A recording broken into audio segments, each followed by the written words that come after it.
नमस्कार दोस्तों। आज हम सुनेंगे मुंशी प्रेमचंद द्वारा लिखी कहानी सुभागी। और लोगों के यहाँ चाहे जो होता हो, तुलसी महतो अपनी लड़की सुभागी को लड़के रामू से जौं भर भी कम प्यार ना करते थे। रामू जवान होकर भी काठ का उल्लू था। सुभागी 11 साल की बालिका होकर भी घर के काम में इतनी चतुर और खेती बाड़ी के काम में इतनी निपुण थी कि उसकी माँ लक्ष्मी दिल में डरती रहती कि कहीं लड़की पर देवताओं की आंख न पड़ जाए। अच्छे बालकों से भगवान को भी तो प्रेम है। कोई सुभागी का बखान ना करे, इसीलिए वह अनायास ही उसे डांटती रहती थी। बखान से लड़के बिगड़ जाते हैं, यह भय तो ना था। भय था नजर का। वही सुभागी आज 11 साल की उम्र में विधवा हो गई। घर में कोहराम मचा हुआ था। लक्ष्मी पछाड़े खाती थी, तुलसी सिर पीटते थे। उसे रोते देखकर सुभागी भी रोती थी। बार बार माँ से पूछती, क्यों रोती हो अम्मा? मैं तुम्हें छोड़कर कहीं ना जाऊंगी, तुम क्यों रोती हो? उसकी भोली बातें सुनकर माता का दिल और भी फटा जाता था। वह सोचती थी, ईश्वर, तुम्हारी यही लीला है, जो खेल खेलते हो वह दूसरों को दुख देकर। ऐसा तो पागल करते हैं। आदमी पागलपन करे तो उसे पागलखाने भेजते हैं, मगर तुम जो पागलपन करते हो उसका कोई दंड नहीं। ऐसा खेल किस काम का कि ये दूसरे रोए और तुम हंसो? तुम्हें तो लोग दयालु कहते हैं, यही तुम्हारी दया है।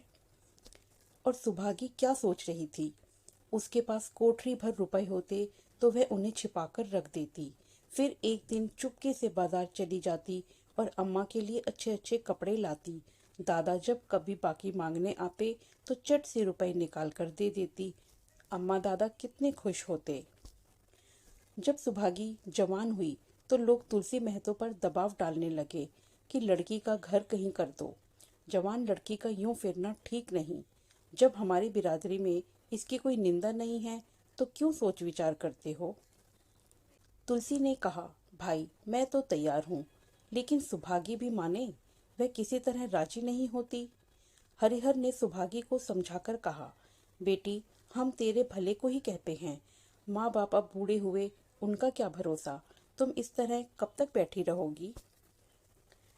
सुभागी ने सिर झुकाकर कहा, चाचा, मैं तुम्हारी बात समझ रही हूँ, लेकिन मेरा मन घर करने को नहीं कहता। मुझे आराम की चिंता नहीं है। मैं सब कुछ झेलने को तैयार हूँ, और जो काम तुम कहो वह सिर आंखों के बल करूँगी, मगर घर बसाने को मुझसे ना कहो। जब मेरा चाल कुचाल देखना तो मेरा सिर काट लेना। अगर मैं सच्चे बाप की बेटी होंगी तो बात की भी पक्की होंगी। फिर लज्जा रखने वाले तो भगवान हैं। मेरी क्या हस्ती है कि अभी कुछ कहूँ?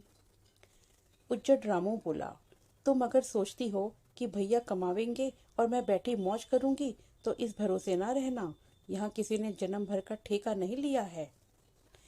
रामू की दुल्हन रामू से भी 2 अंगुल ऊंची थी। मटक कर बोली, हमने किसी का करश थोड़े ही खाया कि जन्म भर बैठे भरा करें। यहाँ तो खाने को भी महीन चाहिए, पहनने को भी महीन चाहिए। यह हमारे बूते की बात नहीं।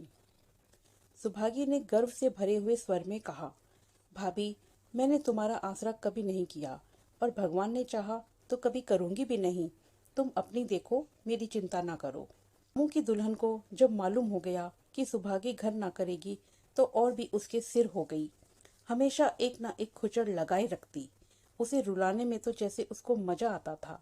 वह बेचारी पहर रात से उठकर कूटने पीसने में लग जाती, चौका बर्तन करती, गोबर पाथती, फिर खेत में काम करने चली जाती। दोपहर को आकर जल्दी जल्दी खाना पकाकर सबको खिलाती। रात को कभी माँ के सिर में तेल डालती, कभी उसकी देह दबाती। तुलसी चिलम के भक्त थे, उन्हें बार बार चिलम पिलाती। जहाँ तक अपना बस चलता, माँ बाप को कोई काम न करने देती। हाँ, भाई को न रोकती। सोचती, यह तो जवान आदमी है, यह काम न करेंगे तो गृहस्थी कैसे चलेगी? मगर रामू को यह बुरा लगता। अम्मा और दादा को तिनका तक नहीं उठाने देती और मुझे पीसना चाहती है। यहाँ तक कि एक दिन वह जामे से बाहर हो गया। सुभागी से बोला, अगर उन लोगों का बड़ा मोह है तो क्यों नहीं अलग लेकर रहती हो? तब सेवा करो तो मालूम हो कि सेवा कड़वी लगती है कि मीठी। दूसरों के बल पर वाहवाही लेना आसान है, बहादुर वह है जो अपने बल पर काम करे। सुभागी ने तो कुछ जवाब न दिया। बात बढ़ जाने का भय था, मगर उसके माँ बाप बैठे सुन रहे थे। महतो से ना रहा गया। बोले, क्या है रामू, उस गरीबन से क्यों लड़ते हो? रामू पास आकर बोला, तुम क्यों बीच में कूद पड़े? मैं तो उसको कहता था। तुलसी ने कहा, जब तक मैं जीता हूँ तुम उसे कुछ नहीं कह सकते। मेरे पीछे जो चाहे करना। बेचारी का घर में रहना मुश्किल कर दिया। आपको बेटी बहुत प्यारी है तो उसे गले बांध रखिए, मुझसे तो नहीं सहा जाता। तुलसी ने कहा, अच्छी बात है, अगर तुम्हारी यही मर्जी है तो यही होगा। मैं कल गांव के आदमियों को बुलाकर बंटवारा कर दूंगा। तुम चाहे छूट जाओ, सुभागी नहीं छूट सकती। रात को तुलसी लेटे तो वह पुरानी बात याद आई, जब रामू के जन्मोत्सव में उन्होंने रुपए कर्ज लेकर जलसा किया था और सुभागी पैदा हुई तो घर में रुपए रहते हुए भी उन्होंने एक कौड़ी ना खर्च की। पुत्र को रत्न समझा था, पुत्री को पूर्व जन्मों के पापों का दंड। वह रत्न कितना कठोर निकला और यह दंड कितना मंगलमय। दूसरे दिन महतो ने गांव के आदमियों को जमा करके कहा, पंचो, अब रामू का और मेरा एक में निभा नहीं होता। मैं चाहता हूँ कि तुम लोग इंसाफ से जो कुछ मुझे दे दो वह लेकर अलग हो जाऊं। रात दिन की किचकिच अच्छी नहीं। गांव के मुख्तार बापू सज्जन सिंह बड़े सज्जन पुरुष थे। उन्होंने रामू को बुलाकर पूछा, क्यों जी, तुम अपने बाप से अलग रहना चाहते हो? तुम्हें शर्म नहीं आती कि औरत के कहने से माँ बाप को अलग किए देते हो? राम राम। रामू ने ढिठाई के साथ कहा, जब एक में गुजर ना हो तो अलग हो जाना ही अच्छा है। तुमको एक में क्या कष्ट होता है? एक बात हो तो बताऊं। कुछ तो बतलाओ। साहब, एक में मेरा इनके साथ निभा ना होगा, बस, मैं और कुछ नहीं जानता। यह कहता हुआ रामू वहां से चलता बना। तुलसी ने कहा, देख लिया आप लोगों ने इसका मिजाज। आप चाहें 4 हिस्सों में 3 हिस्से उसे दे दें, पर अब मैं इस दुष्ट के साथ नहीं रहूंगा। भगवान ने बेटी को दुख दे दिया। नहीं, मुझे खेती बाड़ी लेकर क्या करना था? जहाँ रहता वहीं कमाता खाता। भगवान ऐसा बेटा 7वें बैरी को भी ना दे। लड़के से लड़की भली जो कुलवंती होए। सहसा सुभागी आकर बोली, दादा, यह सब बाट बखरा मेरे ही कारण तो हो रहा है। तुम क्यों नहीं अलग कर देते मुझे? मैं मेहनत मजदूरी करके अपना पेट पाल लूंगी। अपने से जो कुछ बन पड़ेगा तुम्हारी सेवा करती रहूंगी, पर रहूंगी अलग। घर का 12 बांट होते देख मुझसे नहीं देखा जाता। मैं अपने माथे यह कलंक नहीं लेना चाहती। तुलसी ने कहा, बेटी, हम तुझे नहीं छोड़ेंगे, चाहे संसार छूट जाए। रामू का मैं मुंह नहीं देखना चाहता, उसके साथ रहना तो दूर रहा। रामू की दुल्हन बोली, तुम किसी का मुंह नहीं देखना चाहते तो हम भी तुम्हारी पूजा करने को व्याकुल नहीं हैं। मैं तो दांत पीसते हुए उठे कि बहू को मारे, मगर लोगों ने पकड़ लिया। बंटवारा होते ही महतो और लक्ष्मी को मानो पेंशन मिल गई। पहले तो दोनों सारे दिन सुभागी के मना करने पर भी कुछ न कुछ करते ही रहते थे, पर अब उन्हें पूरा विश्राम था। पहले दोनों दूध घी को तरसते थे। सुभागी ने कुछ रुपए बचाकर एक भैंस ले ली। बूढ़े आदमियों की जान तो उनका भोजन है, अच्छा भोजन ना मिले तो वे किस आधार पर रहें? चौधरी ने बहुत विरोध किया। कहने लगे, घर का काम यूं ही क्या कम है कि तू यह नया झंझट पाल रही है? सुभागी उन्हें बहलाने के लिए कहती, दादा, दूध के बिना मुझे खाना अच्छा नहीं लगता। लक्ष्मी ने हंसकर कहा, बेटी, तू झूठ कब से बोलने लगी? कभी दूध हाथ से छूती तो नहीं? खाने की कौन कहे? सारा दूध हम लोगों के पेट में ही ठूस देती है। गांव में जहां देखो सबके मुंह से सुभागी की तारीफ। लड़की नहीं, देवी है। 2 मर्दों का काम भी करती है, उस पर माँ बाप की सेवा भी किए जाती है। सज्जन सिंह तो कहते यह उस जन्म की देवी है। मगर शायद महतो को यह सुख बहुत दिन तक भोगना न लिखा था। 7-8 दिन से महतो को जोर का ज्वर चढ़ा हुआ था। देह पर कपड़े का तार भी नहीं रहने देते। लक्ष्मी पास बैठी रो रही थी। सुभागी पानी लिए खड़ी है।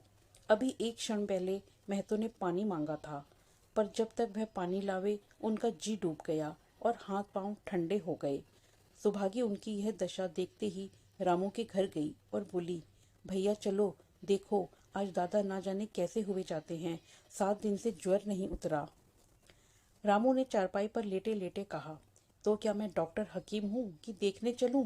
जब तक अच्छे थे तब तक तो तुम लोग उनके गले का हार बनी हुई थी, अब जब मरने लगे तो मुझे बुलाने आई हो। उसी वक्त उसकी दुल्हन अंदर से निकल आई और सुभागी से पूछा, दादा को क्या हुआ है दीदी? सुभागी के पहले रामू उठ खड़ा हुआ और बोला, हुआ क्या है? अभी कोई मरे थोड़े ही जाते हैं। सुभागी ने फिर उससे कुछ ना कहा, सीधे सज्जन सिंह के पास गई। उसके जाने के बाद रामू हंसकर स्त्री से बोला, त्रिया चरित्र इसी को कहते हैं। स्त्री ने कहा, इसमें त्रिया चरित्र की कौन बात है, चले क्यों नहीं जाते? रामू ने कहा, मैं नहीं जाने का, जैसे उसे लेकर अलग हुए थे वैसे ही उसे लेकर रहें, मर भी जाएं तो ना जाऊं। मर जाएंगे तो आग देने तो जाओगे, तब कहाँ भागोगे?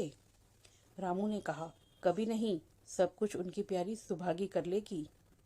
तुम्हारे रहते वह क्यों करने लगी? जैसे मेरे रहते उसे लेकर अलग हुए, और कैसे? नहीं जी, यह अच्छी बात नहीं है, चलो देख आए। कुछ भी हो, बाप ही तो है, फिर गांव में कौन मुंह दिखाओगे? चुप रहो, मुझे उपदेश मत दो। उधर बाबू साहब ने ज्यों ही महतो की हालत सुनी, तुरंत सुभागी के साथ भागे चले आए। यहाँ पहुंचे तो महतो की दशा और खराब हो चुकी थी। नाड़ी देखी तो बहुत धीमी थी। समझ गए कि जिंदगी के दिन पूरे हो गए। मौत का आतंक छाया हुआ था। सजल नेत्र होकर बोले, महतो भाई, कैसा जी है? महतो जैसे नींद से जागकर बोले, बहुत अच्छा है भैया, अब तो चलने की बेला है। सुभागी के पिता अब तुम ही हो, उसे तुम्ही को सौंपे जाता हूँ। सज्जन सिंह ने रोते हुए कहा, भैया महतो, घबराओ मत, भगवान ने चाहा तो तुम अच्छे हो जाओगे। सुभागी को तो मैंने हमेशा अपनी बेटी समझा है और जब तक जीऊंगा ऐसा ही समझता रहूंगा। तुम निश्चित रहो, मेरे रहते सुभागी या लक्ष्मी को कोई तिरछी आंख से न देख सकेगा, और कुछ इच्छा हो तो वह भी कह दो। महतो ने विनीत नेत्रों से देखकर कहा, और कुछ नहीं कहूँगा भैया, भगवान तुम्हें सदा सुखी रखे। सज्जन सिंह ने कहा, रामू को बुलाकर लाता हूँ, उससे जो भूल चूक हुई क्षमा कर दो। महतो ने कहा, नहीं भैया, उस पापी हत्यारे का मुंह मैं नहीं देखना चाहता। इसके बाद गोदान की तैयारी होने लगी। रामू को गांव भर ने समझाया, पर वह अंत्येष्टि करने पर राजी ना हुआ। कहा, जिस पिता ने मरते समय मेरा मुंह देखना स्वीकार नहीं किया, वह ना मेरा पिता है, ना मैं उसका पुत्र हूँ। लक्ष्मी ने दाह क्रिया की। इन थोड़े दिनों में सुभागी ने ना जाने कैसे रुपए जमा कर लिए थे कि जब 13वीं का सामान आने लगा तो गांव वालों की आंखें खुल गई। बर्तन, कपड़े, घी, शक्कर, सभी सामान इफरात से जमा हो गए।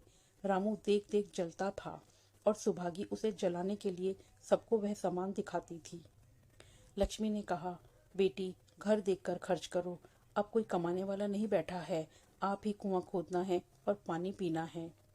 सुभागी बोली, बाबूजी का काम तो धूमधाम से होगा अम्मा, चाहे घर रहे या जाए, बाबूजी फिर थोड़े ही आएंगे। मैं भैया को दिखा देना चाहती हूँ कि अबला क्या कर सकती है। वह समझते होंगे इन दोनों के किए कुछ ना होगा, उनका यह घमंड तोड़ दूंगी। लक्ष्मी चुप हो गई। 13वीं के दिन 8 गांव के ब्राह्मणों का भोज हुआ। चारों तरफ वाहवाही मच गई। पिछले पहर का समय था, लोग भोजन करके चले गए। लक्ष्मी थककर सो गई थी। केवल सुभागी बची हुई चीजें उठा उठा कर रख रही थी कि ठाकुर सज्जन सिंह ने आकर कहा, अब तुम भी आराम करो बेटी, सवेरे यह सब काम कर लेना। सुभागी ने कहा, अभी थकी नहीं हूँ दादा, आपने जोड़ लिया कुल कितने रुपए उठे? वह पूछकर क्या करोगी बेटी? कुछ नहीं, यूं ही पूछती थी। कोई 300 रुपए उठे होंगे। सुभागी ने सकुचाते हुए कहा, मैं इन रुपयों की देनदार हूँ, तुमसे मैं मांगता नहीं। मैं तो मेरे मित्र और भाई थे, उनके साथ कुछ मेरा भी तो धर्म है। आपकी यही दया क्या कम है कि मेरे ऊपर इतना विश्वास किया? मुझे कौन 300 रुपए देता? सज्जन सिंह सोचने लगे, इस अबला की धर्म बुद्धि का कहीं आर पार भी है या नहीं। लक्ष्मी उन स्त्रियों में थी जिनके लिए पति वियोग जीवन स्रोत का बंद हो जाना है। 50 वर्ष के चिर सहवास के बाद अब यह एकांत जीवन उसके लिए पहाड़ हो गया। उसे अब ज्ञात हुआ कि मेरी बुद्धि, मेरा बल, मेरी सुमति, मानो सबसे मैं वंचित हो गई।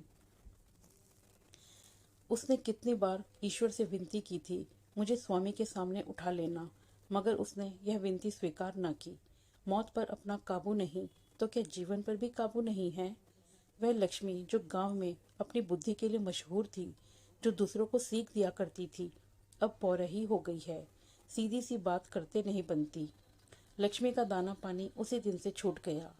सुभागी के आग्रह पर चौके में जाती, मगर कौर कंठ के नीचे न उतरता। 50 वर्ष हुए, एक दिन भी ऐसा न हुआ कि पति के बिना खुद खाया हो। अब उस नियम को कैसे तोड़े?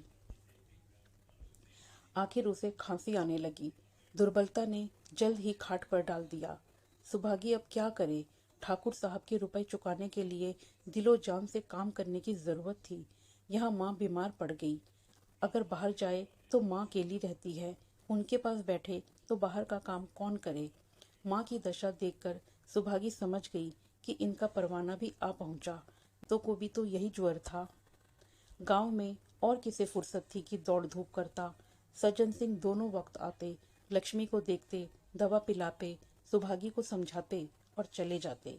मगर लक्ष्मी की दशा बिगड़ती जाती थी, यहाँ तक कि 15वें दिन वह भी संसार से सिधार गई। अंतिम समय रामू आया और उसके पैर छूना चाहता था, पर लक्ष्मी ने उसे ऐसी झिड़की दी कि वह उसके समीप न जा सका। सुभागी को उसने आशीर्वाद दिया, तुम्हारे जैसी बेटी पाकर तर गई। मेरा क्रियाक्रम तुम ही करना। मेरी भगवान से यही अर्जी है कि अगले जन्म में भी तुम मेरी कोख पवित्र करो। माता के देहांत के बाद सुभागी के जीवन का केवल एक लक्ष्य रह गया, सज्जन सिंह के रुपए चुकाना। 300 रुपए पिता के क्रियाक्रम में लगे थे, लगभग 200 रुपए माता के काम में लगे। 500 रुपए का ऋण था और उसकी अकेली जान। मगर वह हिम्मत न हारती थी। 3 साल तक सुभागी ने रात को रात और दिन को दिन ना समझा। उसकी कार्य शक्ति और पौरुष देखकर लोग दांतों तले उंगली दबाते थे। दिन भर खेती बाड़ी का काम करने के बाद वह रात को 4-4 पसेरी आटा पीस डालती। तीसरे दिन 15 रुपए लेकर वह सज्जन सिंह के पास पहुंच जाती। इसमें कभी नागाना पड़ता। यह मानो प्रकृति का अटल नियम था। अब चारों ओर से उसकी सगाई के पैगाम आने लगे। सभी उसके लिए मुंह फैलाए हुए थे। जिसके घर सुभागी जाएगी उसके भाग्य फिर जाएंगे। सुभागी यही जवाब देती, अभी वह दिन नहीं आया। जिस दिन सुभागी ने आखिरी किस्त चुकाई, उस दिन उसकी खुशी का ठिकाना न था। आज उसके जीवन का कठोर व्रत पूरा हो गया। चलने लगी तो सज्जन सिंह ने कहा, बेटी तुमसे मेरी एक प्रार्थना है। अगर कहो तो कहूँ, मगर वचन दो कि मानोगी। सुभागी ने कृतज्ञ भाव से देखकर कहा, दादा आपकी बात ना मानूंगी तो किसकी बात मानूंगी? मेरा तो रोया रोया आपका गुलाम है। सज्जन सिंह ने कहा, अगर तुम्हारे मन में यह भाव है तो मैं नहीं कहूँगा।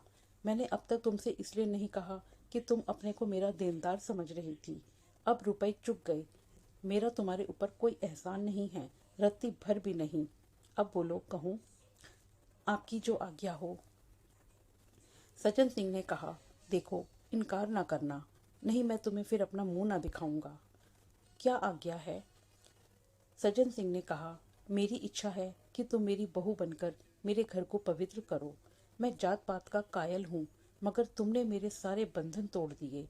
मेरा लड़का तुम्हारे नाम का पुजारी है, उसने तुम्हें 12 देखा है। बोलो, मंजूर करती हो? सुभागी ने कहा, दादा इतना सम्मान पाकर मैं पागल हो जाऊंगी। तुम्हारा सम्मान भगवान कर रहे हैं बेटी, तुम साक्षात भगवती का अवतार हो। सुभागी ने कहा, मैं तो आपको अपना पिता समझती हूँ। आप जो कुछ करेंगे मेरे भले के लिए ही करेंगे। आपके हुक्म को कैसे इनकार कर सकती हूँ? सज्जन सिंह ने उसके माथे पर हाथ रखकर कहा, बेटी तुम्हारा सुहाग अमर हो। तुमने मेरी बात रख ली। मुझसा भाग्यशाली संसार में और कौन होगा? धन्यवाद।